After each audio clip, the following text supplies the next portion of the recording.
के बाद जयपुर की जहां लापरवाही के करंट ने एक मासूम की जान ले ली। बच्चे की मौत के बाद गुस्साए लोगों ने सड़क को जाम कर दिया। मानसरोवर स्वर्ण पथ चौराहे पर लोगों ने मृतक के शव को रखकर प्रदर्शन किया। इस दौरान मृतक के परिजन को सरकारी मुआवजा देने और मुआवजा की मांग रखी गई। इस दौरान काफी देर तक शव सड़क पर ही रखा रहा।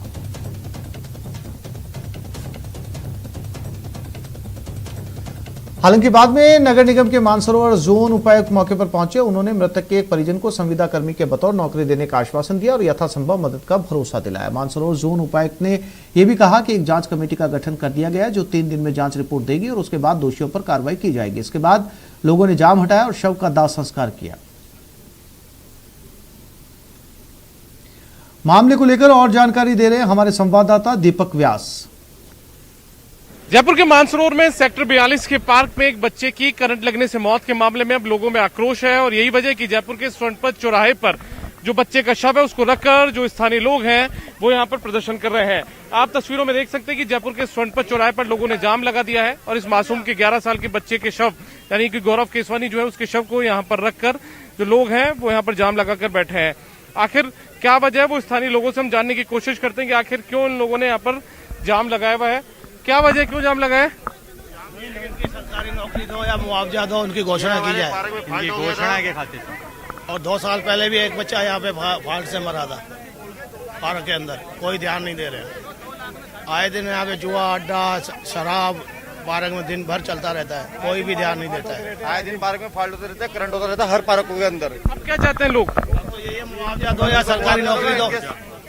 और एसडीएम को बुला दिया, अशोक लाहौरी को बुलाया, अभी तक नहीं आया कोई। विधायक आया ना, कोई आया अभी तक। भैया ये हादसा हुआ है, ये नगर निगम की लापरवाही से और आला अधिकारियों की लापरवाही से हुआ है। हम लोगों की कोई हमको न्यूसेंस क्रिएट नहीं करना है। हमारा इतना सा है कि जो परिवारजन जो पीड़ित है उसको उचित मुआवजा दिलाया जाए और घर परिवार को संभालने के लिए जो भी इनका व्यक्तिगत जो भी एक ऐसा सदस्य हो उसको सरकारी नौकरी के लिए परिवारजन मांग कर रहे हैं कि सरकार की तरफ से उनको जो उचित मुआवजा हो सके वो दिलाया जाए। और एसडीएम साहब को हमने यहाँ पे बुलाया है। एसडीएम साहब जो घोषणा करेंगे, परिवारजन अगर उसमें संतुष्ट होते हैं तो हम उस पर राजीनामा करके और बच्चे को यहाँ से जो यहाँ की इस गलती के वो हैं जिन्होंने पार्षद हैं या नगर निगम के अधिकारी हैं जिनकी भी गलती है उनको वो मिलना है, वो उनकी निष्कासित किया जाएगी। तो बिल्कुल जो लोग हैं वो यही कह रहे हैं कि जो पीड़ित परिवार है उनमें से किसी एक व्यक्ति को जो मुआवजे के बतौर सरकारी नौकरी दे दी जाए या फिर जो दूसरी सहायता वो यहाँ पर सरकारी सहायता की जाए, क्योंकि यहाँ पर जो पीड़ित परिवार है वो काफी परेशान है। लोग कह रहे हैं कि वो यहाँ पर कोई आंदोलन नहीं करना चाहते हैं, लेकिन पीड़ित परिवार की सहायता के लिए तमाम जो आंदोलन है वो यहाँ पर उनकी तरफ से किया जा रहा है। शव को यहाँ पर रखकर प्रदर्शन किया गया है।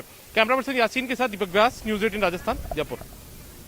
और इसी खबर पर दीपक व्यास हमारे साथ फोन लाइन पे जुड़ गए, उनसे बात करते हैं। दीपक, जांच कमेटी बनाई गई है, 3 दिन में रिपोर्ट सौंपेगी, संविदा पर नौकरी का भरोसा दिलाया गया है, क्या अब परिवार संतुष्ट है? देखिए आसिफ, यहाँ पर जो धरना दिया जा रहा था उस धरने को तो यहाँ पर समाप्त कर दिया गया है। जो शव रखकर लोगों ने रास्ता जाम किया था उसको यहाँ से हटा दिया है, क्योंकि जो इलाके के डिप्टी कमिश्नर थे वो जब नगर निगम के पहुंचे तो उन्होंने आश्वस्त किया कि संविदा कर्मी के बतौर नौकरी दे दी जाएगी उसकी मां को, और इसके अलावा जो हर संभव मदद का आश्वासन दिया गया है। इस तरीके की बातों के बाद में चूंकि उस पीड़ित परिवार के पास में ज्यादा कुछ बचता नहीं था, लिहाजा उसने परिवार ने यहाँ से जो परिवार के लोग थे वो शव को लेकर उसके दाह संस्कार के लिए चले गए हैं। क्योंकि ज्यादातर जो ये मांगे थी वो जो दूसरे लोग थे, स्थानीय लोग थे, उनकी तरफ से, स्थानीय लोगों की तरफ से की गई थी। स्थानीय लोगों ने शव को रखकर वहां पर प्रदर्शन किया था। देखिए आसिफ, इस बच्चे के पिता की मौत भी 3 साल पहले हो चुकी थी। ऐसे में इस परिवार के सामने सिवाय के पहाड़ के सामने कुछ नहीं था, और लिहाजा जो स्थानीय लोग थे, चाहे कुछ बीजेपी से जुड़े हुए लोग थे, कुछ कांग्रेस से जुड़े हुए लोग थे, लिहाजा उन्होंने इस शव को यहाँ पर रखकर ये प्रदर्शन किया और साफ तौर पर मांगी की इस जो मृतक है उसकी माँ घर घर जाकर छोटे मोटे काम करती है, लिहाजा उसे यदि कोई मदद की जाए तो शायद उसका जो भविष्य है वो थोड़ा सा ठीक ठाक हो सकेगा। तो ऐसे में जब नगर निगम ने आश्वस्त किया है तो यहाँ पर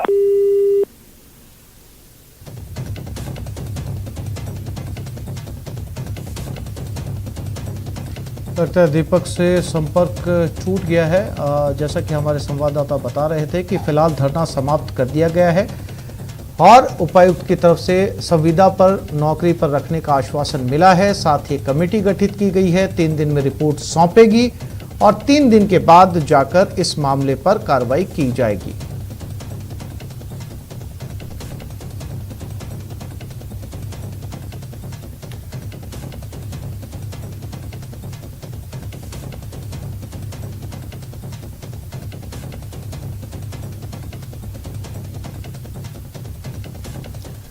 झालावाड़ में हुए कृष्णा वाल्मीकि हत्याकांड के विरोध में कोटा में हिंदू संगठनों ने विशाल रैली निकाली और विरोध जताया। हिंदू संगठनों के पदाधिकारियों ने संभागीय आयुक्त को ज्ञापन सौंपकर आरोपियों को कड़ी से कड़ी सजा दिलाने की मांग की। इसके साथ ही पीड़ित परिवार को 50 लाख रुपए की आर्थिक सहायता और सरकारी नौकरी दिलाने की मांग की है। हिंदू संगठनों के विरोध प्रदर्शन के दौरान कोरोना गाइडलाइन की जमकर धज्जियां भी उड़ी और धारा 144 की पालना नहीं हो पाई। विरोध प्रदर्शन के दौरान एएसपी, डीएसपी, कई थानों के एसएचओ सहित पुलिस जाब्ता मौजूद रहा।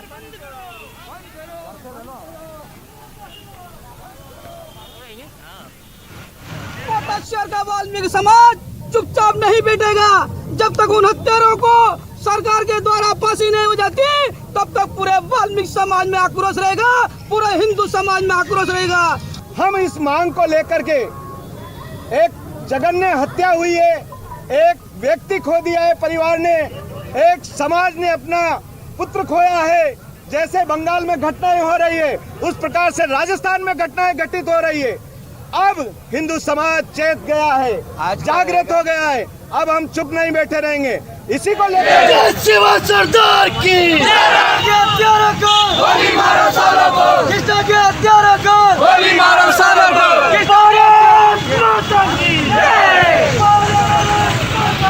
अत्याचार बंद करो, बंद करो। हाँ हरिमोहन जी की जय जय शिवा सरदार की हत्यारों को गोली मारो, सालों को कृष्णा के हत्यारों को गोली मारो, सालों को। पोखरण के कैलाश टेकरी पर्वत के पास स्थित नरसिंह कुंड का झरना पर्यटन स्थल बन गया है। यहाँ हजारों की तादाद में लोग झरने को देखने आए। यहाँ कोरोना गाइडलाइंस की जमकर धज्जियां उड़ी। कोरोना की तीसरी लहर को देखते हुए सरकार ने सभी को सख्ती से कोरोना गाइडलाइन पालना करने की सलाह दी है। ऐसे में इस तस्वीर ने सबको परेशानी में डाल दिया। यहाँ ना तो लोग सोशल डिस्टेंसिंग की पालना कर रहे, ना ही मास्क लगाए हुए नजर आ रहे हैं। और सावलदान रत्नू हमारे साथ फोन लाइन पे जुड़ गए, उनसे बात करते हैं। सावलदान, ये तस्वीरें ये बता रही हैं कि सरकार चाहे जितनी कोशिश कर ले, तीसरी लहर को आने से रोकना लगभग नामुमकिन है। इसके साथ ही सावलदान, ये तमाम वही लोग हैं जिनमें से यकीनन निश्चित तौर पर इन्होंने दूसरी लहर में अपने लोगों को या अपने रिश्तेदारों में से किसी न किसी को खोया होगा। बावजूद इसके ये लोग इतनी तादाद के अंदर एक साथ इकट्ठा हो रहे हैं। बताइए, तीसरी लहर रुकेगी कैसे? देखिए आसिफ, साफ तौर से कहना ये है कि कोरोना काल में ये लोग साफ तौर से लापरवाही करते दिख रहे हैं। न मास्क इनके पहना हुआ, न सोशल डिस्टेंस की पालना की जा रही है। ये लोग तीसरी लहर से इस तस्वीर को देख के, हमारी एक्चुअली तस्वीरें देख रहे हैं दर्शक, उनसे ये साफ तौर से देखा जा रहा है कि ये लोग न कोरोना से डर रहे हैं, न तीसरी लहर को डर रहे हैं, न ही कोरोना गाइडलाइन की कोई कहीं पालना कर रहे हैं। आसिफ सावल, इसके साथ ही साथ आम लोग जो लापरवाही कर रहे हैं वो तो कर ही रहे हैं, प्रशासन की भी जिम्मेदारी तय होती है। जब इस तरह की भीड़ की सूचना उनको मिलती है तो प्रशासन ने बाकायदा इसके लिए कोविड एक्ट बनाया हुआ है। ज्यादा भीड़ इकट्ठी होने पर जुर्माने का प्रावधान है। प्रशासन को पहुंचना चाहिए ताकि इन पर कानूनी कार्रवाई की जाए और भीड़ कम हो। देखिए आसिफ, साफ तौर से देखा जाए, ये वीडियो सुबह से ही सोशल मीडिया पर जमकर धमाल मचा रहा है और लोग इसको वीडियो को शेयर भी कर रहे हैं। प्रशासन को इस मामले को लेकर, इस वीडियो को लेकर एक्शन लेना चाहिए। महामारी एक्ट की तरह मामला दर्ज करवाना चाहिए ताकि आम लोग इस वीडियो को देखकर जो लापरवाही बरत रहे, दूसरे लोग इस लापरवाही ऐसी कोई न बरत ले। आसिफ, सावल, जानकारी के लिए आपका धन्यवाद। ये तस्वीरें ये बताने के लिए काफी हैं कि आम आदमी दूसरी लहर का भयावह रूप देखने के बाद भी अब तक नहीं जागा है। और ऐसी स्थिति में जब बार बार एक्सपर्ट्स ये कह रहे हैं कि तीसरी लहर कभी भी दस्तक दे सकती है, तमाम तैयारियां उसको लेकर की जा रही हैं, उसके बावजूद ये लोग एक साथ भीड़ की शक्ल में न्योता दे रहे हैं तीसरी लहर को कि देर मत करिए, जल्दी आइए।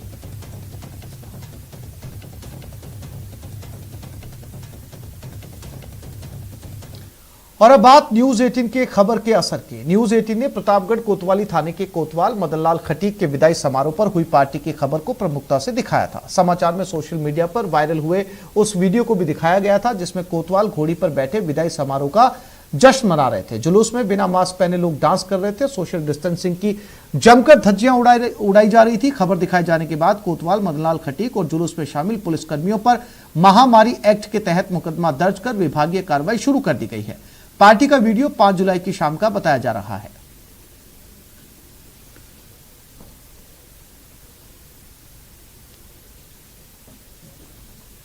और ये खबर जैसलमेर से। जैसलमेर एसीबी ने कार्रवाई करते हुए आबकारी निरीक्षक धर्मेंद्र चौधरी को ट्रैप किया। 20,000 रुपए की रिश्वत लेते हुए धर्मेंद्र चौधरी धरे गए। शराब ठेका चलाने की एवज में रिश्वतखोरी का मामला है। मंथली रिश्वत की डिमांड कर रहा था। डीएसपी अन्नराज के नेतृत्व में यह कार्रवाई की गई है।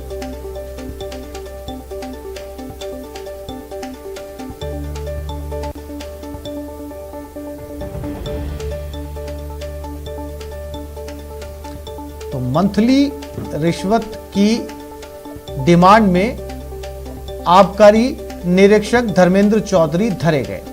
और श्रीकांत व्यास हमारे साथ फोन लाइन पे जुड़ गए, उनके साथ बात करते हैं। श्रीकांत, मंथली डिमांड की जा रही थी, अब जब एसीबी ने इसको ट्रैप किया है तो क्या ये जानकारी मिल पाई है कि मंथली पहले से ली जा रही थी या इस 20,000 के साथ शुरू होनी थी? जी, मैं आपको बता दूं कि जो परिवादी है उसके द्वारा एसीबी में परिवाद दर्ज करवाया गया था कि शराब का जो ठेका है उसे सुचारू रूप से चलाने के लिए, बिना किसी बाधा के चलाने के लिए 10,000 रुपए प्रति माह के हिसाब से मंथली रिश्वत की मांग की गई थी। जिसके बाद जो है वो परिवादी परेशान होकर एसीबी के पास पहुंचा था और पिछले जो है 3 माह से जब वो पैसे नहीं दे पाया कोरोना के चलते, तो उस पर जो है उसे और दबाव बनाया गया, जिसके तहत 30,000 रुपए की मांग जो है की गई, जिसके दौरान पहली किस्त 20,000 रुपए देते वक्त एसीबी द्वारा ट्रैप किया गया। कहीं ना कहीं जो है वो ये व्यक्ति रंगे हाथों पकड़े गया है और परिवादी का नाम अब तक जो है वो एसीबी में गोपनीय रखा गया। धर्मेंद्र चौधरी जो कि आबकारी के निरीक्षक है जैसलमेर में, वो उन पर पहले भी कई ऐसे जो है वो शिकायतें थी, लेकिन कभी एसीबी तक मामला नहीं पहुंचा। और जो है कहीं ना कहीं अपने अड़ियल स्वभाव के लिए भी धर्मेंद्र चौधरी जो है जैसलमेर के आमजन की नजरों में भी सुर्खियों में बने रहते हैं। धर्मेंद्र चौधरी अड़ियल स्वभाव के साथ साथ इस बार रिश्वत लेने के मामले में ट्रैप किए गए। और ऐसा ही नहीं, आबकारी अधिकारी और जो है ये पहली बार ऐसा नहीं हुआ है, कई बार ऐसा होता रहता है, लेकिन इन दिनों राजस्थान में जिस तरह से एसीबी की जो कार्रवाई हो रही है, तो कहीं ना कहीं अब आमजन में भी थोड़ा सा विश्वास बना है। और पहले से जो है 3 माह की रिश्वत बाकी बताई जा रही थी, जिसको लेकर उसे बार बार परेशान किया जा रहा था। जिसके बाद जो है 20,000 रुपए की रिश्वत लेते हुए धर्मेंद्र चौधरी निरीक्षक आबकारी विभाग को धर लिया गया है और पूछताछ जारी है, जांच भी की जा रही है। और ऐसा लगता है कि कई ऐसे मामले और भी सामने आ सकते हैं आबकारी विभाग के, क्योंकि आबकारी विभाग जी श्रीकांत, जानकारी के लिए आपका धन्यवाद।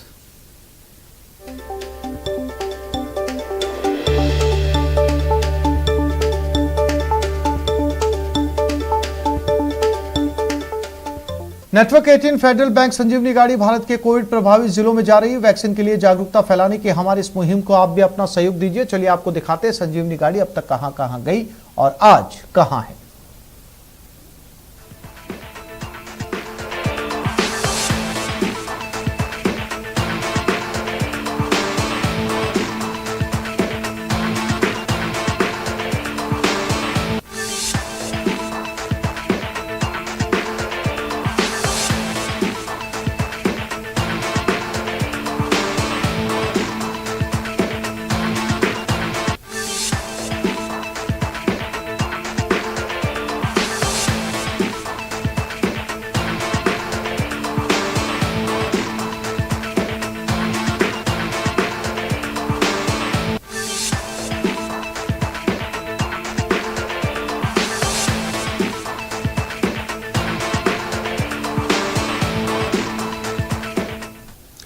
एक छोटे से ब्रेक के लिए रुक रहे हैं, जल्द लौटेंगे।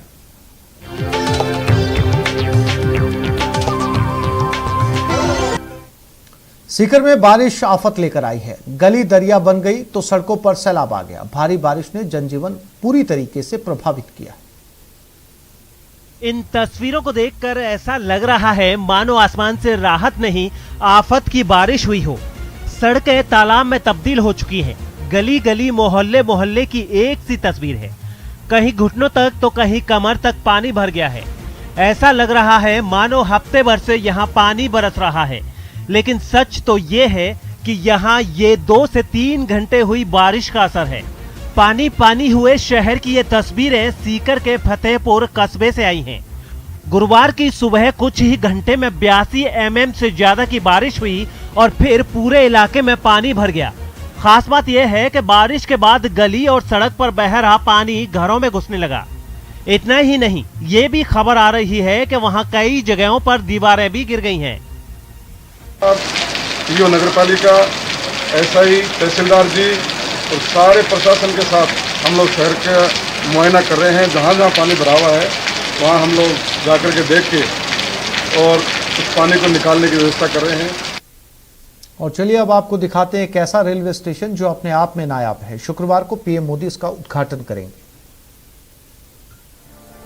गुजरात की राजधानी गांधीनगर में रेलवे ट्रैक के ऊपर देश का पहला 5 स्टार होटल बनाया गया है।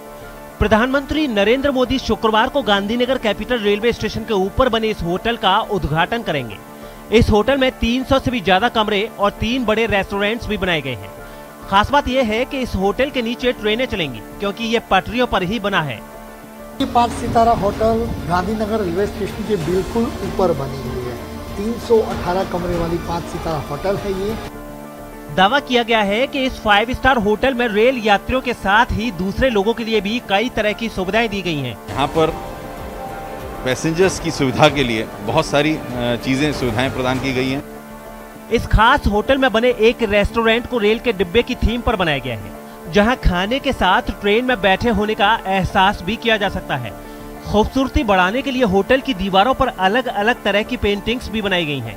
यही नहीं, रात में तो इस होटल की खूबसूरती में 4 चांद लग जाते हैं। रंग बिरंगी रोशनी रेलवे ट्रैक पर बने इस होटल को और खास बना देती है। अंधेरे को दोष देने से अंधकार नहीं मिटता, रोशनी के लिए चिराग जलाना पड़ता है। बूंदी के बामन गांव के ग्रामीणों ने ऐसा ही किया। हुक्मरानों ने जब इनकी नहीं सुनी तो इन्होंने अपने दम पर बांध बना डाला।